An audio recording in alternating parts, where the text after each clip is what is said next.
Notre rôle maintenant, c'est détecter notre lumière et en profiter au maximum. Et quand on a un plaisir ou un désir, la porte s'ouvre encore plus grand. Comprenez, c'est quoi la lumière?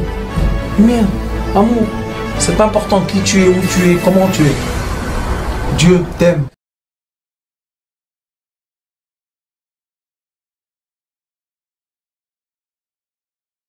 Nous sommes dans la paracha de Teruma.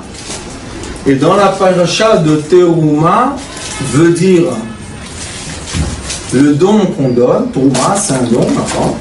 Dans cette paracha-là, Moshe Rabbeinu nous monte dans les cieux. Et Akadosh Baruch Hu lui montre la façon dans laquelle il veut que le peuple d'Israël crée le tabernacle qui doit être la maison divine, de la présence divine. Est-ce que c'est la présence divine de tout le temps ou c'est la présence divine spéciale? Parce qu'il est écrit Melo Kol Haaretz Kevodo, que la présence divine est partout sur terre. Si la présence divine est partout sur terre, pourquoi j'ai besoin d'un tabernacle? Est-ce qu'il y a un endroit dans le monde qu'il n'y a pas la présence divine? C'est possible. Et la présence divine fait vivre tout minéraux, végétaux, animaux, êtres, solides, liquides, gaz, lumière. Donc, qu'est-ce que j'ai besoin de ce tabernacle? Pourquoi j'ai besoin du temple? Pourquoi on est obligé de dire, premièrement, qu'il y a une place spécifique pour ça? Première question. Et qu'est-ce qui se passe dans le monde entier? Deuxième question, est-ce que dans cette paracha, vraiment se crée l'endroit maintenant dans cette paracha, ou bien la paracha c'est juste une vision? On a une paracha entière qui nous explique comment Moshe visionne, et dans deux parachas, on va voir laquelle Moshe crée. Et quand il crée, encore on nous donne les mesures, des tables, des trucs. La Torah, vous savez, elle est très avare en mots. Chaque mot, chaque lettre, c'est très juste. On se pose la question, pourquoi la création de ce tabernacle avec les outils, pourquoi ça se dit deux fois? Dis-moi ça, ou parachat Teruma, ou parachat Vayekel, tu me dis voilà, fais ça et ça et ça. D'accord, j'ai compris, je fais ce que tu me dis. Le ciel et la terre, il y a la partie spirituelle et il y a la partie matérielle. Mais à la fin, le tabernacle a été quoi? Matériel. Donc dis-le-moi, dans l'aspect matériel. Nous avons quelque chose de très bizarre, deux plans. Il y a le plan de la vision de Moshe Rabbeinu et le plan de l'action sur terre. Pourquoi deux? Vayedaber Hashem el Moshe. Les mots. Akadosh Baruch Hu parle avec Moshe pour dire les mots. Daber el Bnei Israël. V'ikru li teruma me'et kol ish asher yidavenu libo. Il lui dit v'ikru li teruma. Et dans le mot Trouma, il y a un secret. Il y a le mot Torah, mais Torah. C'est Mea Torah. Mais il y a un autre secret. Le secret est Terei Ma. En araméen, Trei, c'est deux. Ma, c'est 45, c'est l'homme. Cette paracha veut nous dire, sachez qu'il y a deux hommes. C'est quoi deux hommes? Qu'est-ce que c'est que ces deux hommes? Qu'est-ce que c'est ça? Eh bien, sachez qu'il y a l'être humain physique et il y a l'être humain spirituel. Est-ce que nous sommes seulement ce physique ou bien nous sommes quelque chose qui est aussi au-delà du physique? Si nous sommes seulement le physique, la Torah doit nous parler seulement dans l'aspect physique. Mais si la Torah nous donne un parchemin entier d'une création physique, et après elle répète les mêmes choses, les mêmes dimensions, les mêmes dans le physique, veut dire que la pensée est au-delà de l'action. Et il est écrit, sauf Maaseh, La fin de l'action, b'marshava techila, avec une pensée avant. Que chacun construit son petit métamigdash à l'intérieur de sa maison. Vous parlez de la religion? Je suis pas religieux. La Torah, c'est les rôles qui nous indiquent quoi? Le comportement de l'être avant qu'on commence avec les religions et les histoires, qui est plus grand, qui est plus petit, qui est plus savant. Je parle pas de ça, moi je suis simple. Presque un singe. Simple. Mais dans cette simplicité de l'être, il faut se reconnaître quand même. Quoi? Qui je suis? Pourquoi j'ai des actions? Pourquoi je parle? Et pourquoi des fois je pense? Et pourquoi des fois je ressens? Et pourquoi des fois j'aime? Et pourquoi des fois j'aime pas? C'est bien bien construit toute cette histoire. D'accord? Une personne vit, je sais pas moi, 80 ans, eh bien dis donc, le paquet il pèse, hein? C'est quoi ce paquet? Pourquoi on dit ça? Pourquoi ça pèse? Qu'est-ce qu'il y a? Mes pensées c'est n'importe quoi. Je pense ce que je veux. Oui, tu penses ce que tu veux? Oui. Et après, qu'est-ce que tu fais avec ces pensées? Mais je fais rien du tout. Est-ce que tu es capable de quoi? D'ignorer tes pensées? Non. Non, je peux pas. Mais est-ce qu'elles sont en l'air, les pensées? Est-ce qu'elles nous empoisonnent l'esprit? On dit bien, elles nous empoisonnent l'esprit. Est-ce qu'elles sont Il y a les pensées positives? Qu'est-ce qu'il y a? Il y a un monde entier, invisible, qui est dans notre cerveau. Ce monde invisible nous envoie plein de messages positifs ou négatifs.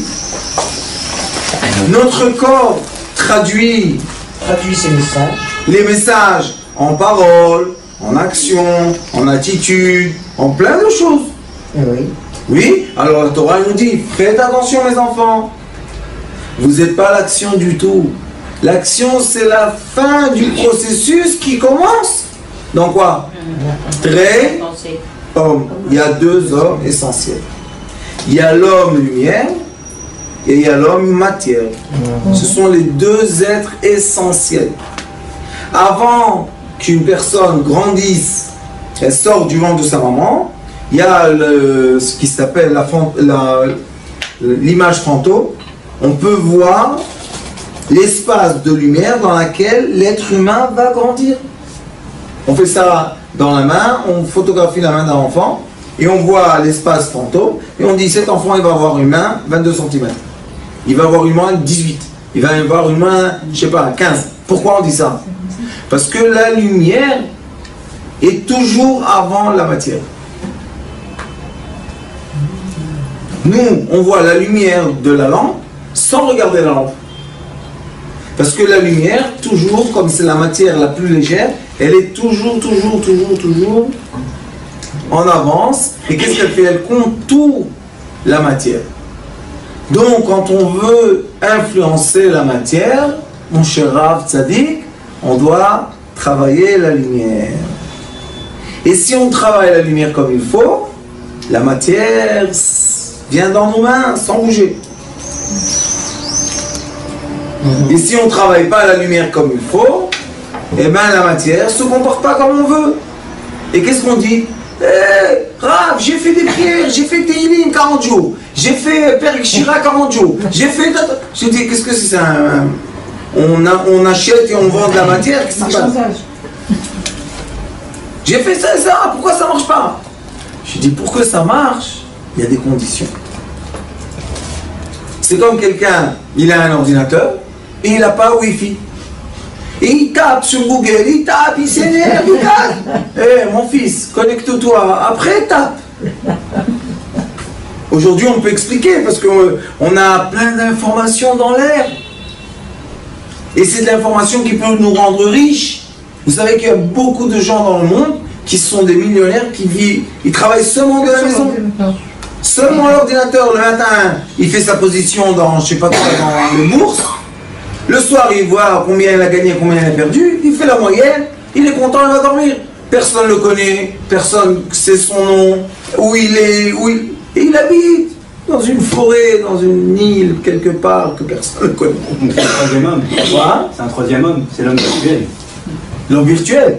Non, mais l'homme virtuel, Rav, c'est le miroir matériel qui nous enseigne la Torah écrite. Puisqu'on voit que le cerveau de l'être humain a créé tout un processus qui est exactement le processus qui est écrit dans la Torah. Qui veut dire quoi? Tarum, Hey, élève la matière. Comment? Trei ma.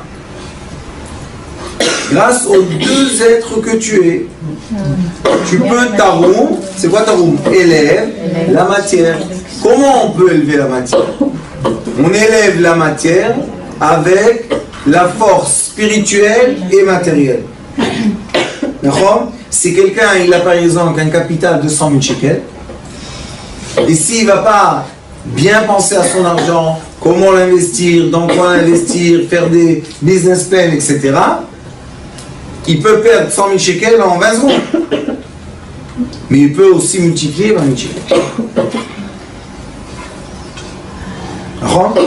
Alors on voit que si on veut que la matière soit en harmonie avec nous, on est obligé de faire quoi?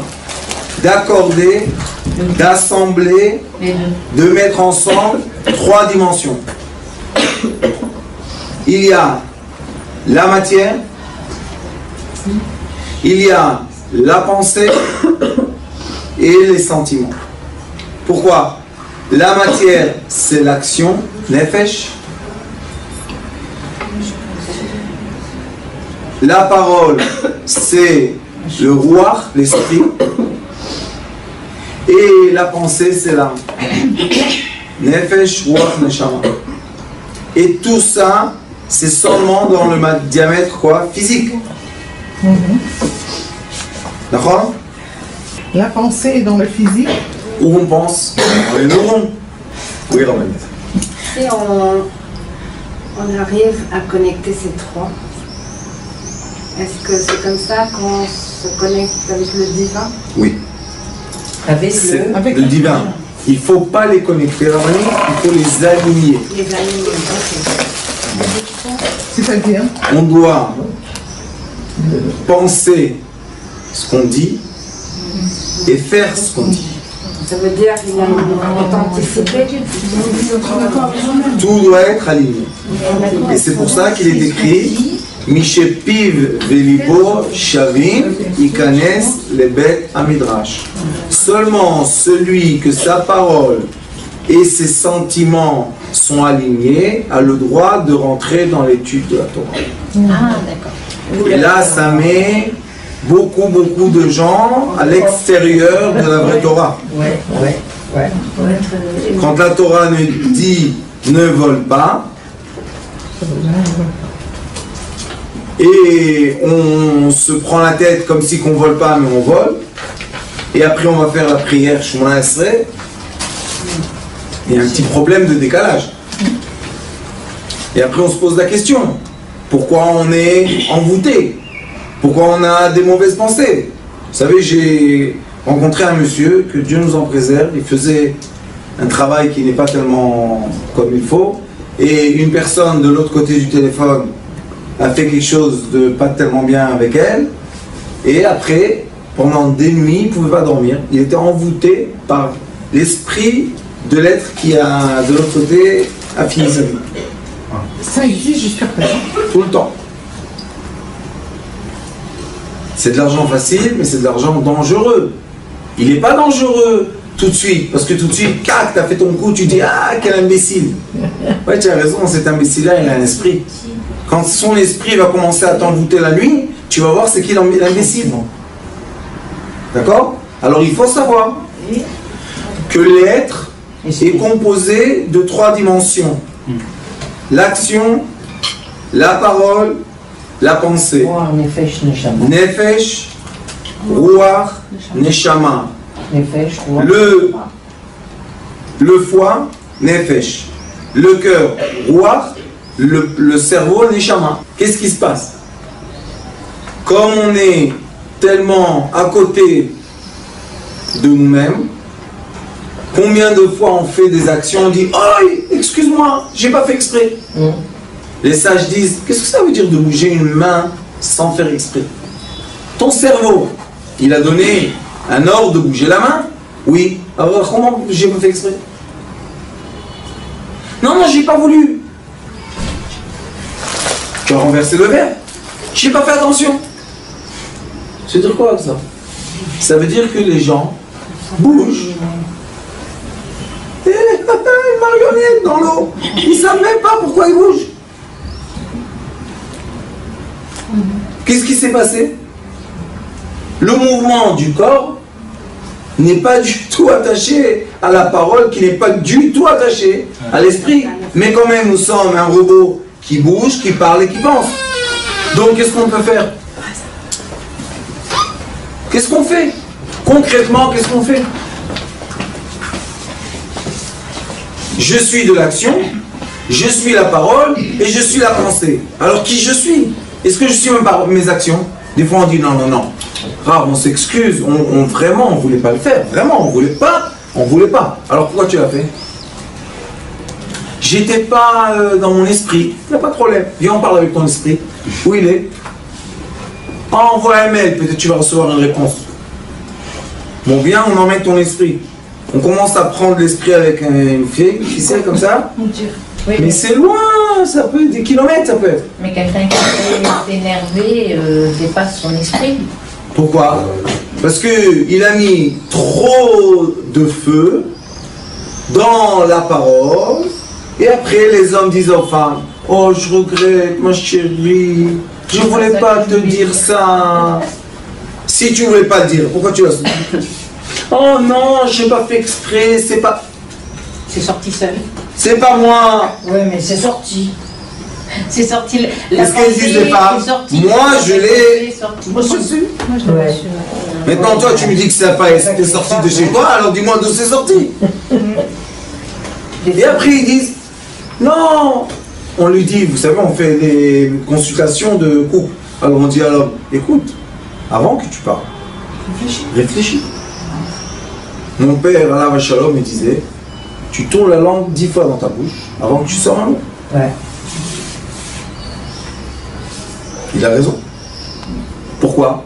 Parce que si je ne dis pas ce que je pense, les gens vont avoir la pensée de moi tordue. Mais est-ce que les gens ont voulu penser de moi de façon tordue? Non. Qui les a emmenés à cette pensée? Toi. Ah, qu'est-ce que tu veux que je fasse maintenant? Pardonnez-moi, il n'y a pas de problème, on te pardonne, il n'y a pas de problème, viens, Yom Kippour, on a tout nettoyé. Pas Yom Kippour, Rosh Chodesh, on a tout nettoyé. Pas Rosh Chodesh, vendredi, on a tout nettoyé. Pas vendredi, minuit, on a tout nettoyé. Ah. Et quand tu recommences, est-ce que ça nettoie vraiment? Alors on te pose la question maintenant, pourquoi tu l'as refait? Excuse-moi, tu es la seule au monde, Akadosh Baruch Hu a dit à mon cher Rabbeinu, écoute, pour qu'on vive bien ensemble, en harmonie, le peuple d'Israël et Akadosh Baruch Hu, vous, les Hébreux, vous allez faire une action que je demande à personne d'autre, mais vous allez la faire que votre pensée est alignée à votre cœur, à Sheridaven ou Libo, d'accord? Vous allez Trouma, vous allez être l'homme céleste, l'homme du cœur et l'homme de l'action alignés avec moi. Et c'est pour ça que si vous regardez tous les sacrifices qu'il y avait au temple ou dans le tabernacle, ce sont des sacrifices qui sont dus à quoi? Au feu. Pourquoi le feu? Pourquoi les fumées? Pourquoi les fumées qui montaient dans les cieux? La fumée du grand hôtel, la fumée des épices et la lumière qui vient de la menorah. Pourquoi ça? Parce que la fumée, tout le temps, monte en haut. Une flamme, tout le temps, veut aller en haut. Alors il nous a dit, regardez, moi, je vais mettre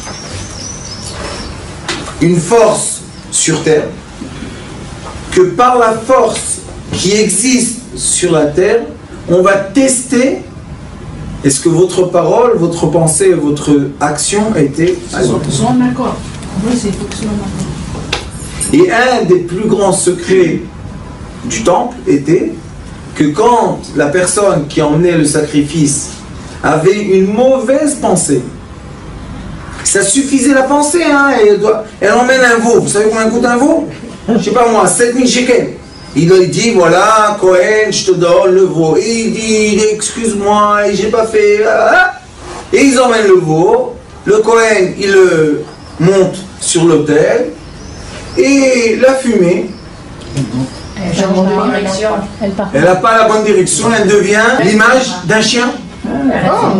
Tout le monde voit qu'il y a un chien. Quelle honte. Alors on pose la question, monsieur, c'est quoi ce sacrifice-là? Ah non, j'en ai un veau. Tu peux emmener 5 veaux. Mais tu fais pas mettre le chien en haut, nous on veut le lion. Un autre il vient avec un pigeon. Qu'est-ce qu'il y a? Qu'est-ce que tu as? Je veux pas. Attends, un petit pigeon. Tout droit. Ouais. Parce qu'il est sincère. Parce que son action, C'est C'est vrai. ce sentiment et sa pensée étaient exacts. Et ça s'appelle Mishepiv Velibo Shavim. Que l'origine de la vapeur qui sort, de la buée, et la buée qui sort, soient les mêmes. Et si ce n'est pas les mêmes, nous les êtres humains, on a des sentiments qui détectent vite si l'être humain devant nous est sincère ou pas.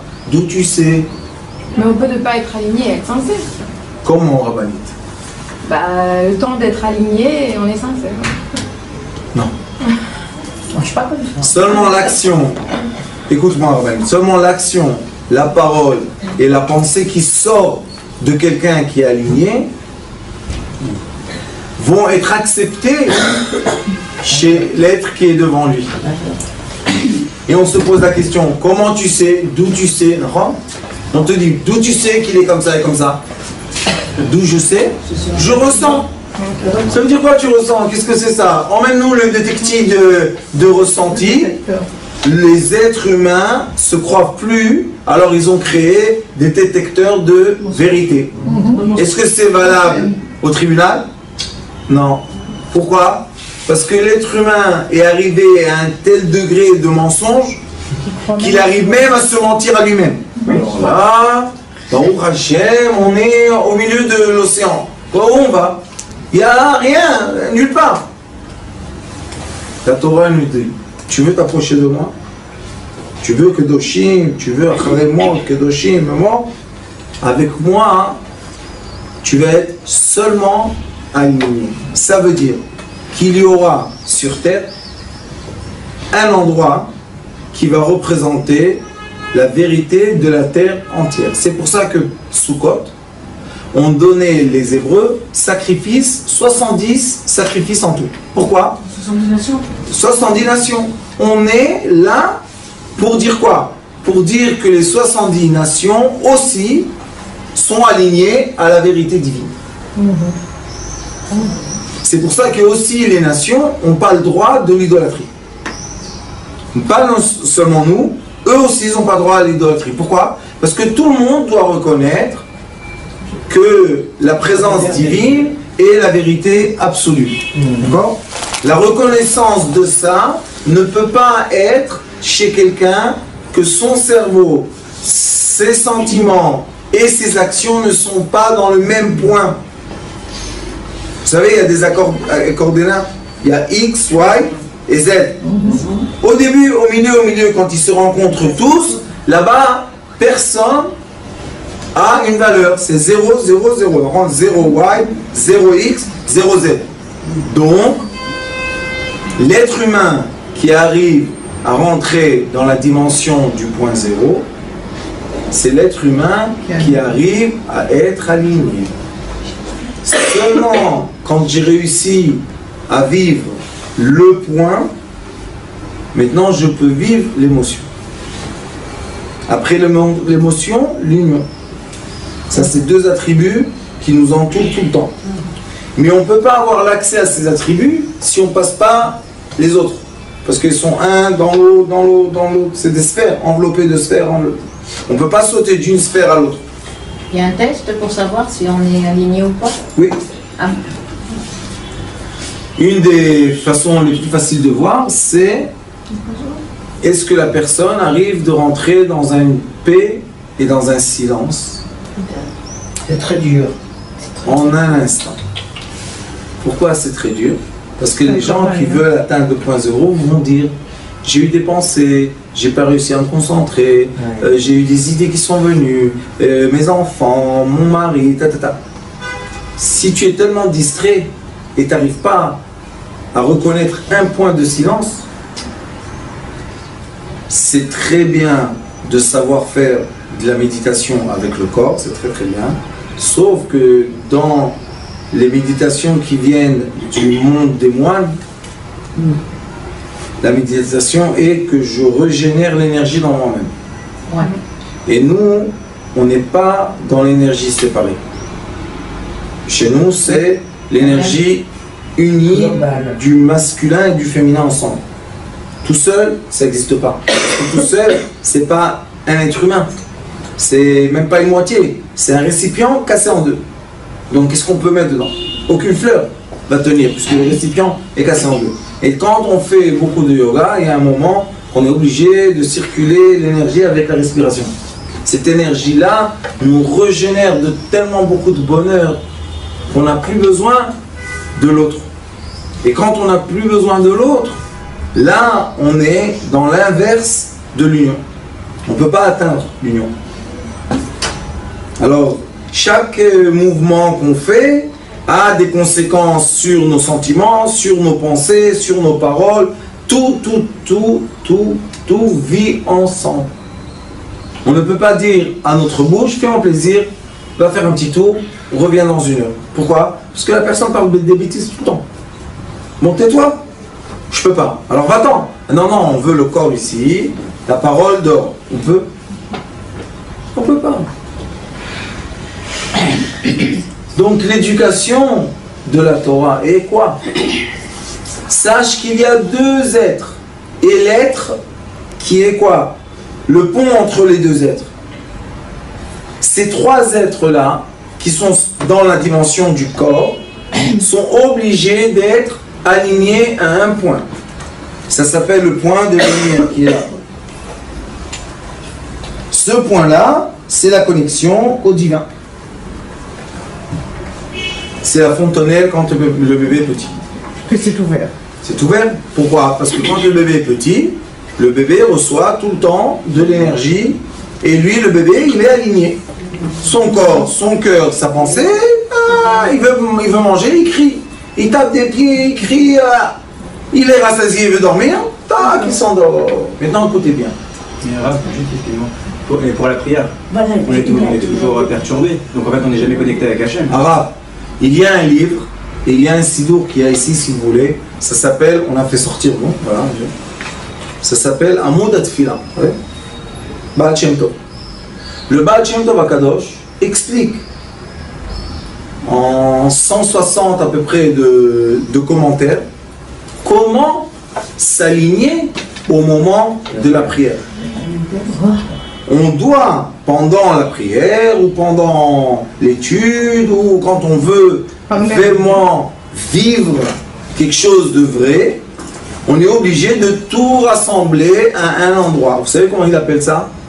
Quand l'être humain ne ressent plus son corps. Quand est-ce que l'être humain ne ressent plus son corps? Quand il dort. C'est quoi la mitzvah de Purim qui va être dans quelques jours? Et ceux qui veulent envoyer Matanot la Udionim et etc. et à PayPal, c'est quoi? Dormir, dormiter. C'est écrit. Il faut boire du vin jusqu'à quand que ma conscience fait ça. Moi, je pense que je dors, mais après je continue à parler. Qui parle maintenant? Moment intérieur. Vous posez la question à l'être humain, quand est-ce que tu es dormi? Ah, je me rappelle que j'ai juste dit quelque chose à mon frère et boum, je me suis endormi. Oui, et depuis, la caméra, elle t'a bien photographié, tu étais bien filmé, tu dormais pas du tout. Mais lui, Il était sûr qu'il dormait. Ça s'appelle dormité. C'est quoi dormité? Quand je permets à tous les bruits physiques de s'éteindre et maintenant permettre la parole spirituelle de s'appliquer. Alors oui, Et la force de l'Hibbo des doutes, quand on fait la Hibbo des doutes, d'après, il y a beaucoup de façons, mais nous, notre façon de Hibbo des doutes, c'est rentrer toujours dans le point zéro. Toujours être rien.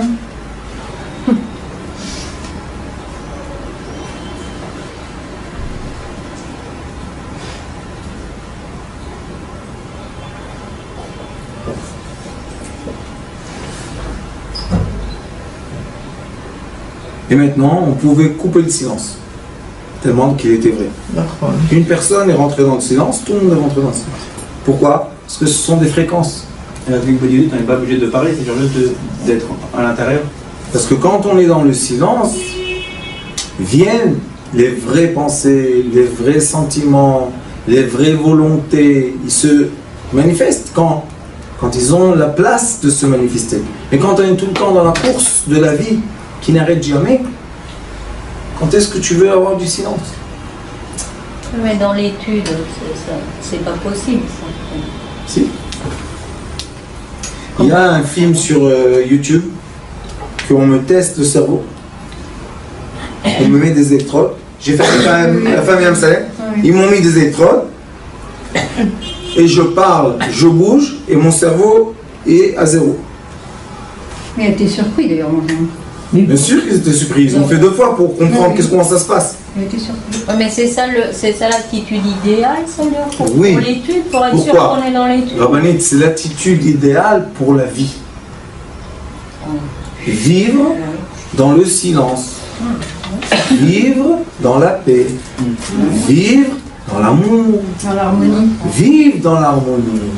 Je ne peux pas vivre tout ça si je suis tout le temps perturbé, tout le temps. Parce qu'il se passe autre Ouais, mais c'est le monde qui est agressif. Grave, je vis dans la même planète comme toi. Mais la plupart des gens sont comme ça.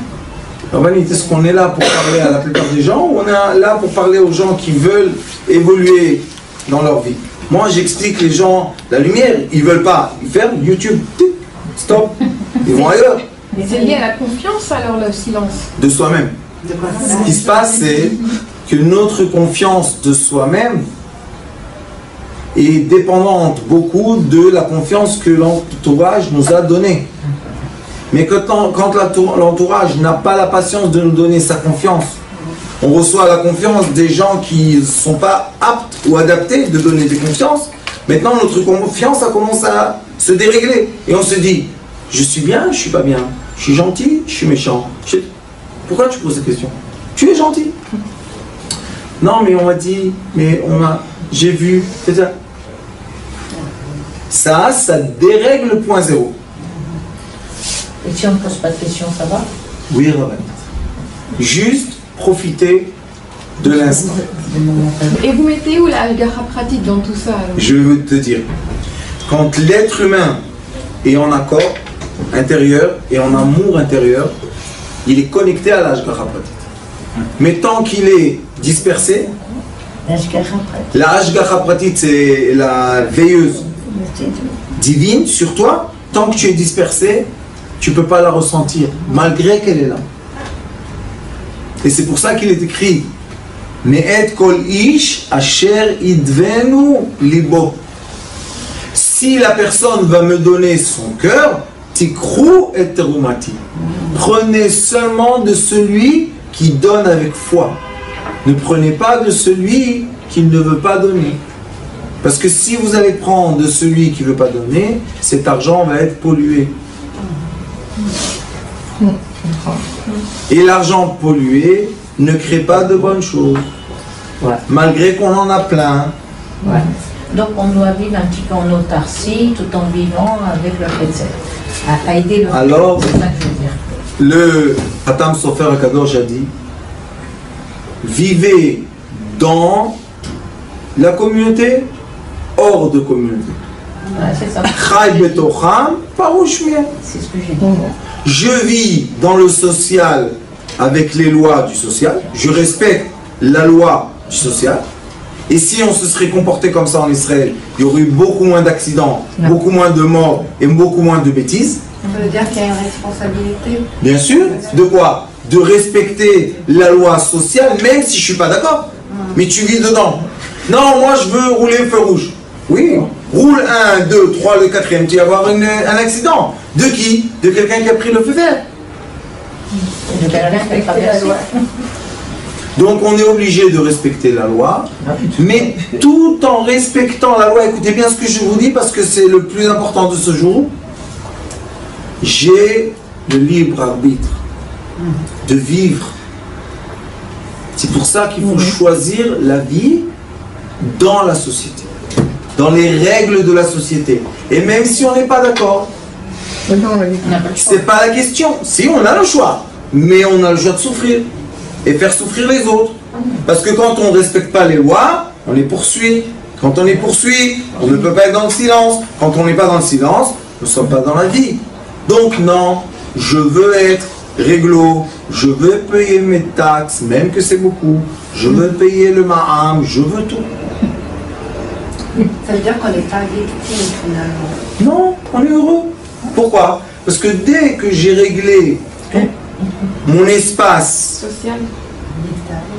de quoi? L'être spirituel, j'ai réglé le confort de l'être matériel.